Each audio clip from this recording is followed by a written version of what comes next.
என்னங்கடா? ஆ 3 பேர் எதுக்கு இங்கே வெயிட் பண்ணிகிட்ருக்கீங்க? ஆ உங்கள் அம்மா உள்ளே இருக்காங்களா?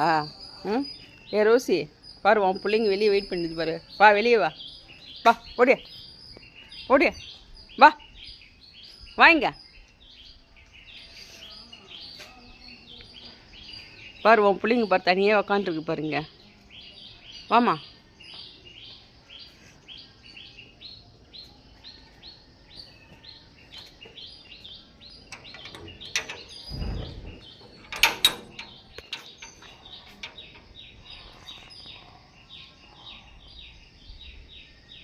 நீ மட்டும் ஏன் அங்கே உட்காந்துருக்குற?